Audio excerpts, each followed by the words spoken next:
right now I feel like there's this high value placed on competitiveness, but I feel like it's all diminishing returns at this point. And I know that we've talked about how like cooperative networks are have much greater sustainability. They might actually have the sustainability, like long-term sustainability, that has never really been achieved in a competitive environment. And I see these, I see these I guess these monuments to this old system, and I feel like they're decaying. Everything's falling apart because it doesn't actually work. Right. And the what is it? Our agreement, NASA's agreement with the Russian Space Agency is coming to an end.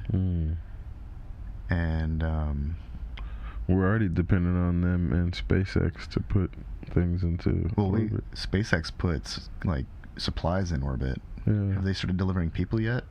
I mean, I don't think that they had started, but they were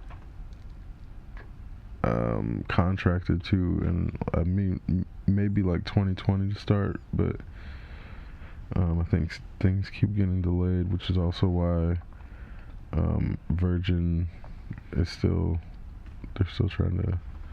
Well, I think there's commercial stuff happening, and then there's also the people, which is still in limbo, which is why like China just put the rover on the moon, and then Chang'e, the rabbit in the moon. No, the rabbit in the moon's cool. The rabbit makes fireworks, and in April releases them. And it's actually during the time of year when we face like Vega, and so a portion of the Milky Way illuminates. It's like most visible to the northern hemisphere. And the story is something about this hunter was sent off to dispatch the Jade Emperor's sons, because they were all running amok and scorching the earth or something like that, and so this is like the hunter of the Jade Court. So he goes out and kills all but one of them and brings their bodies back. And the Emperor's like, what the did you I didn't say kill them, right? And so the hunter runs off because he's like, oh no, he's gonna kill me. Right? And so he goes and seeks the pill of immortality, but the guy the apothecary only gives him one. And but he says, it's okay, if you and your wife split it, you'll both be fine. Well, the wife just takes the thing and floats away and lands on the moon. And so like once a year the rabbit says, hey, here we are, come take a look. Shit like that's kind of amusing to me. Yeah. Especially since they named it after the rabbit in the moon. Yeah. And probably all their lunar probes are gonna have that name because that has cultural significance that's thousands of years old. Because she's like the goddess of the moon. See, so like from the way I heard that story, I don't know what details were left out. I left out a lot because I'm sure I have there's like a really butchered, bastardized memory of how right. the story So goes. Okay, that's it was assuming there wasn't a ton of like there were details missing. I was assuming that, but you're obviously reiterating the most important parts of the story. So one of the things that I thought I observed about Chinese stories in some settings would be that it's hard to tell who's the protagonist and who's the antagonist sometimes, and it's almost like it's up to the person who's listening to the story or reading the story to decide. And it's like sometimes it's very clear, but other times you like get to the end of the story and you're like, is this person the bad person, or is this person like, and that's kind of where It's a lot more complicated than yeah, and that's kind of where it's like it seems to be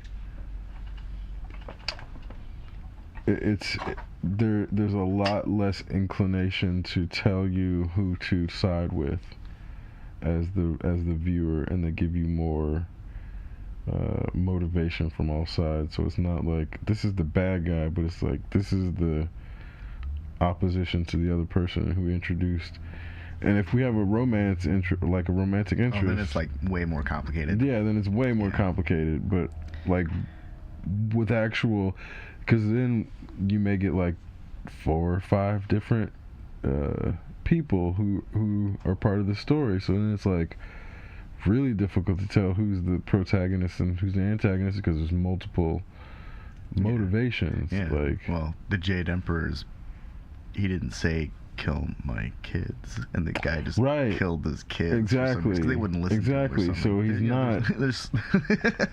There's some reason that it happened. Exactly, but it's not like when you're recounting. I don't remember why. Whatever. So it must not have been super important. It must have been like it sounds like everyone's a victim of circumstance in that story, which is why it's like you can't really blame anybody at any given point for the bad things that happen, which is why, again, it's like you can't really call anybody in that story bad. Like, is the wife wrong for taking the whole pill? She didn't know. Like, it's just now he's a victim of circumstance, and she just did like what she thought was right at the time. Like, she had no idea that was the wrong thing. So, other than this story about this guy and his wife and this pill of immortality and how she ends up on the moon because she floats up to the moon, there's no real explanation for the rabbit in the moon. But that's the only time that I'm aware of Chang Yi in any of the stories that I remember hearing growing up as a kid. And he was the rabbit in the moon.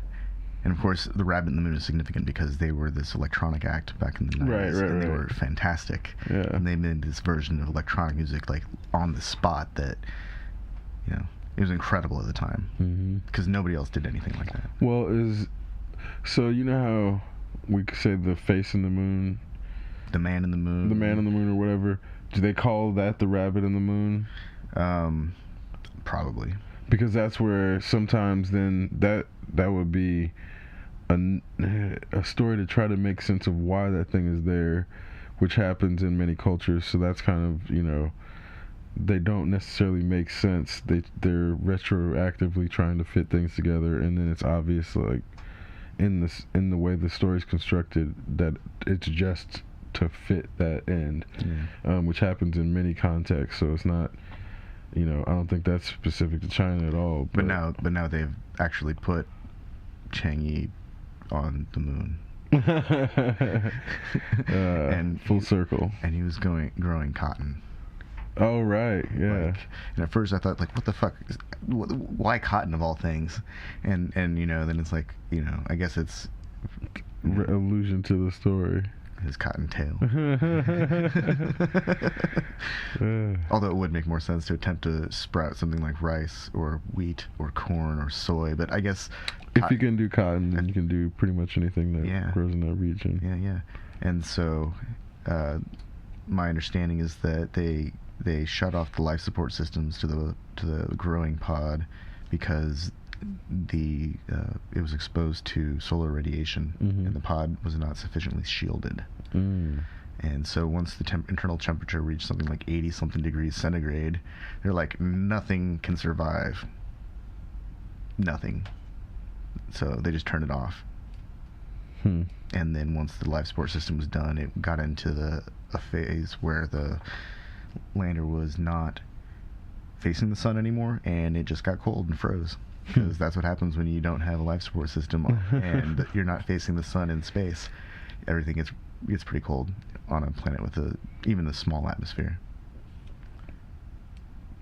Yeah, it's not like instant freeze, absolute zero cold, because there's still some activity.